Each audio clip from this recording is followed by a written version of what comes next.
यदा यदा हि धर्मस्य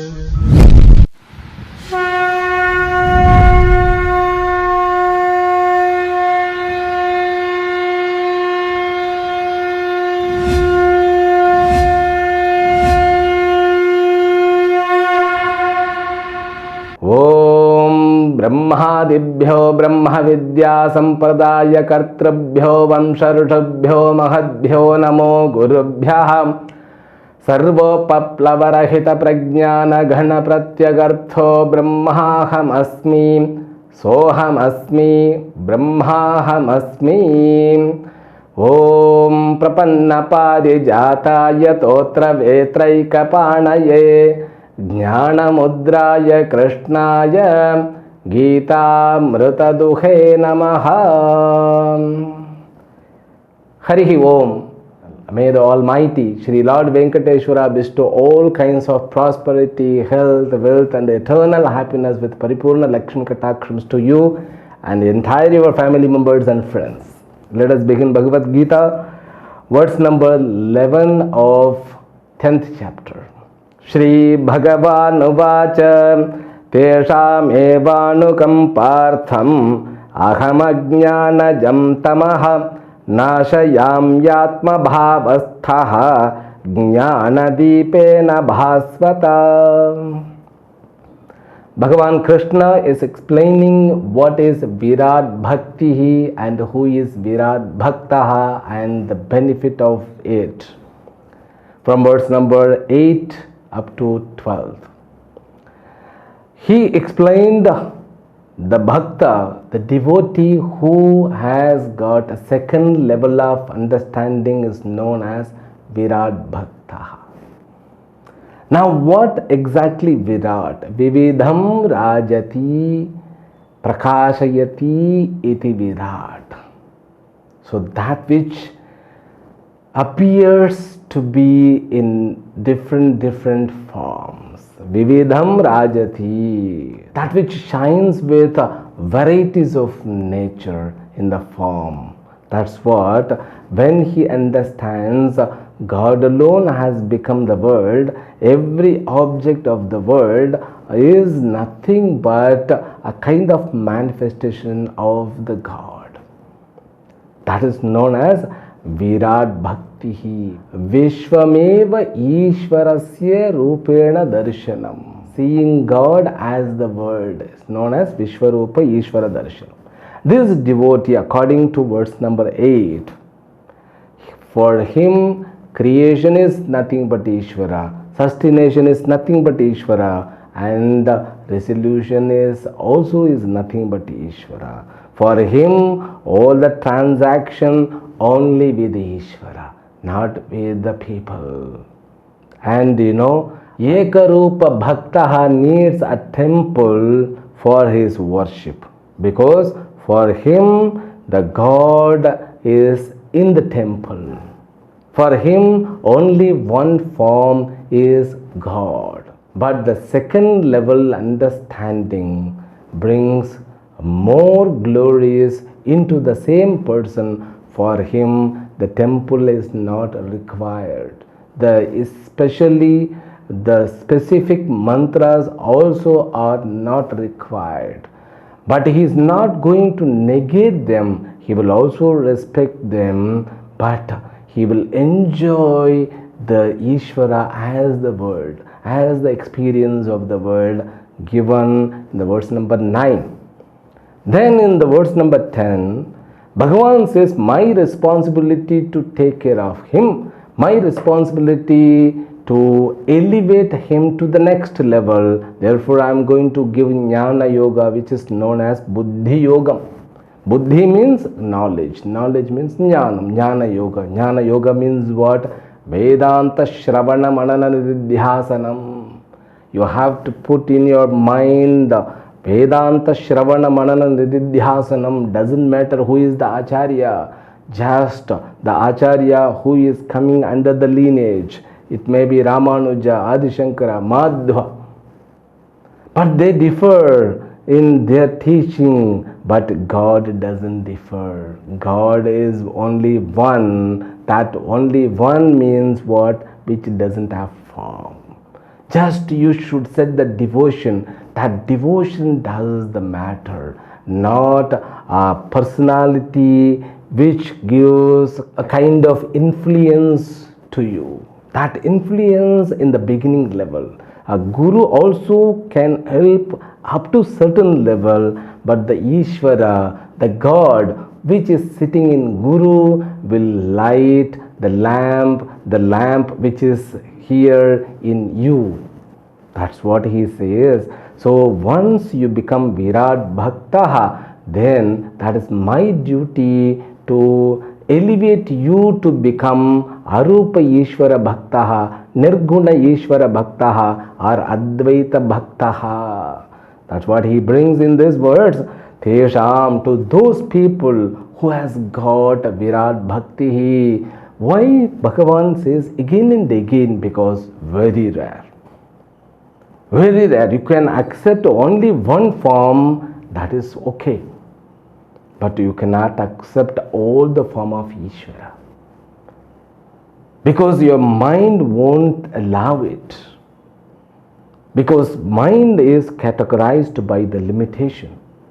And it is always deluded by the emotions. If you started loving Lord Krishna, you cannot love other God.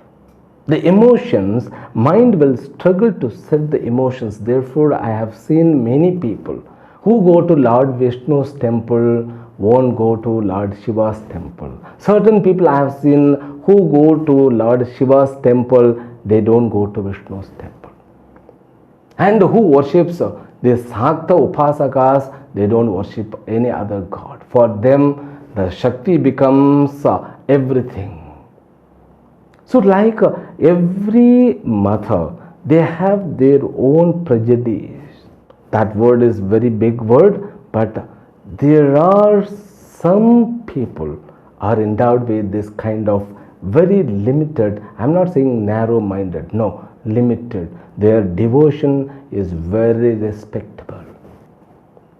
Because they could set the devotion with the God means it's 1,000 times better than the people who doesn't have the devotion.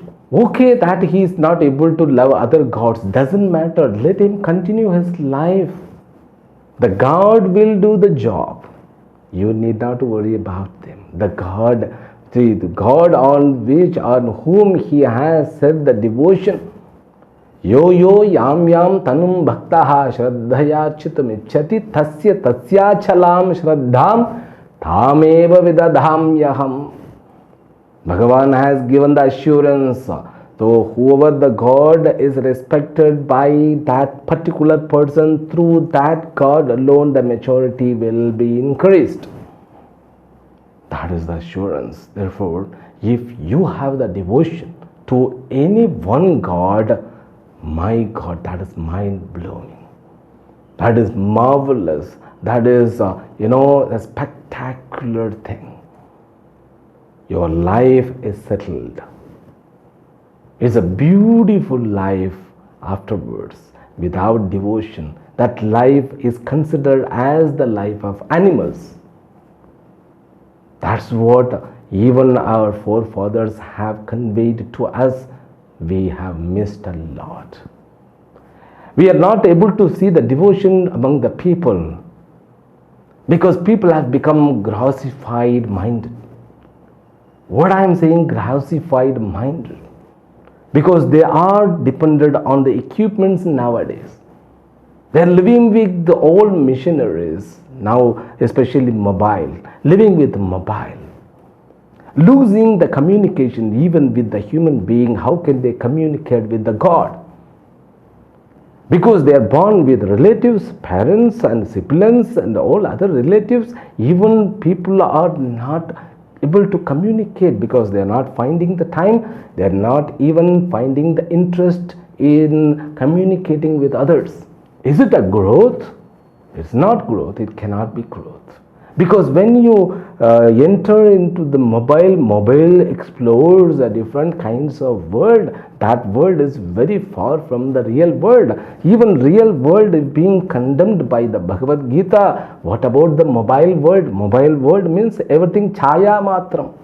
Do you know chaya means what? Shadow. Nothing but shadow. Everything is shadow. Therefore, the life, that liveliness being lost in this generation. I accept there are lots of improvement, that which gives a big hand in our life by the development of the science. But it is misused by many of us.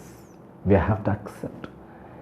Therefore, first you should love the people around you. Then you will develop a kind of capacity to love the God beyond our sensory organs. That's what Bhagavan Krishna emphasizes again and again here. Virat Bhakti is very rare. Virat Bhakti is very rare. Even Ekarupa Bhakti is very rare. You should have the complete belief. Because from the childhood we are not able to set a proper Shraddha, belief, the trust on our parents themselves. Because the parents, they have lived their life on depending on other various aspects of their life. What I mean to say, our parents, they also depended on the worldly things. A child, when it grows, it observes sharply its parents. Therefore, parents must be very careful. They should know how to depend on God. Instead of depending on the God, they are depending on the money, power, relations, and masculine power. Therefore, those money, it comes and goes, power comes and goes. So those temporary existence of those worldly materials will produce insecurity. A child, when it hears father says, money is everything, I have to earn lots of money. Its father craves and he cries to earn more money means what? The child will also learn the same thing. God is not seen. Now the money becomes almighty, power becomes almighty, and strength becomes almighty, which is wrong understanding. The wrong understanding is received from the society and parents. A child grows with lots of insecurity with the wrong understanding. We should learn and teach to the society how to set the bhakti. Therefore, Ekarupa Bhakti itself a great thing. If you have the Ekarupa Bhakti, if you have the trust on any one God, that itself marvelous. That one God will explore himself as the world. That's God's duty. So once you are able to explore God in everywhere, again the God will do its job properly. Being where? Being in you. That's what Atmasthaha, Atma Bhavasthaha. Being in you, when you are able to set Ekarupa Bhakti, able to explore Anekarupa Bhakti, now the Bhakti which gives the understanding Ishvara is everywhere, and that same understanding will also set God in you. From there God will explore, he will do the job. What is the job he is going to do? He will destroy the ignorance. He will destroy all tamaha. Tamaha means all kinds of nonsense which is born of ignorance. That ignorance is destroyed by the lighting, the brilliant of the lamp which is brilliant of knowledge. That knowledge, Bhasvata Jnana Deepena. That's the proper knowledge, the knowledge which doesn't have the limitation, the knowledge which doesn't have decay. All other knowledge are having destruction, especially nowadays the best example is our technology development. You need to get updated day by day, even not day by day, hours by hours, otherwise you are considered as a past one. But here he says this is ever fresh knowledge, and the knowledge which remains for the ages, which remains for the yugas. By lighting that knowledge in him, I distract all kinds of wrongdoing from that bhakta. In order to elevate what? In order to elevate him to be a final bhakta, that is known as Jnani Bhakta. Because I have lots of compassion towards those bhaktas.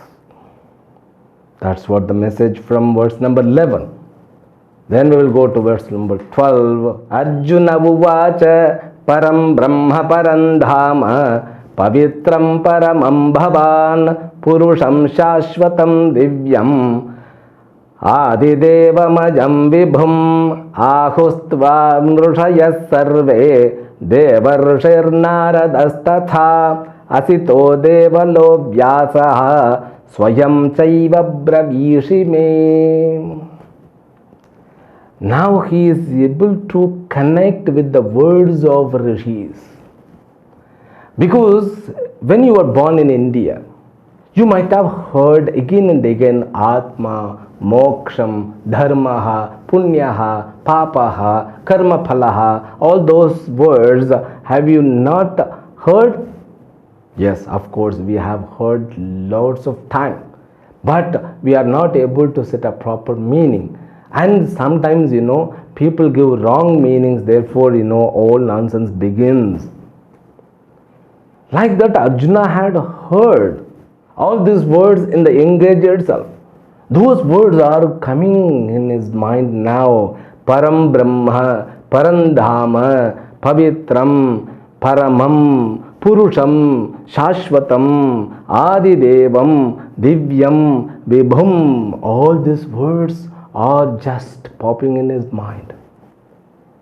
He is able to set the meaning. And those meaning also not complete because he is in between. He is in the intermediary level alone. Still he is able to recollect those words. The words of all the rishis. Those rishis names also mentioned by Arjuna. He says, Devarishi Naradaha, Asitaha, Devalaha, Vyasaha. So all those people have mentioned your name already. Even you have mentioned those names now. He is able to connect with those.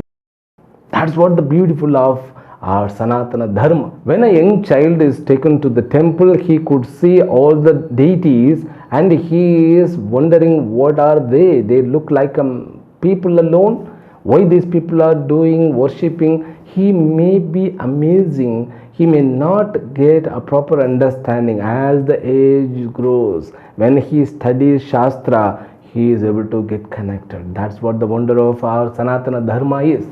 In the same way, in Arjuna's minds, automatically all those words are popping out. That's what he is putting forth in front of Krishna. Oh Krishna, these words have been already said by all those rishis.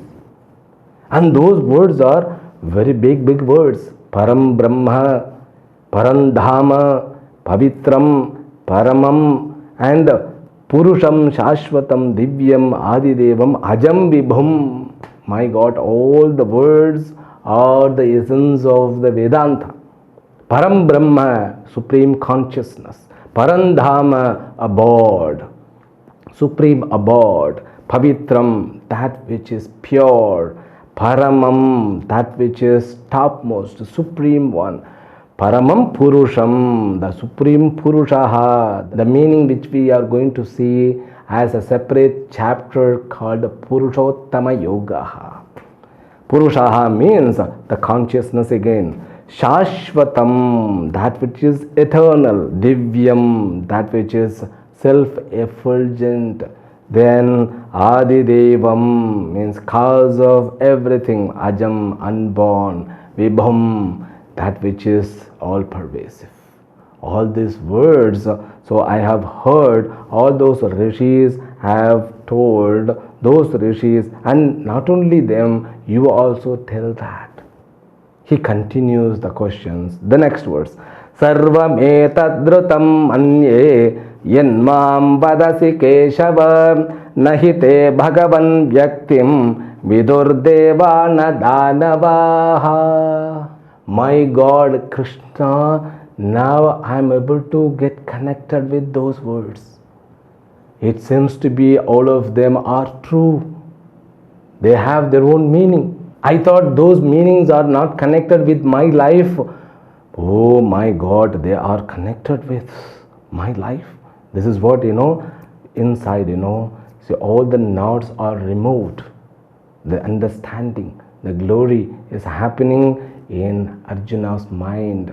That Arjuna's mind, which is cultivated by Bhagavan Krishna, in the same way, so our mind should be also cultivated by the Krishna Bhakti. Then you could also feel the same.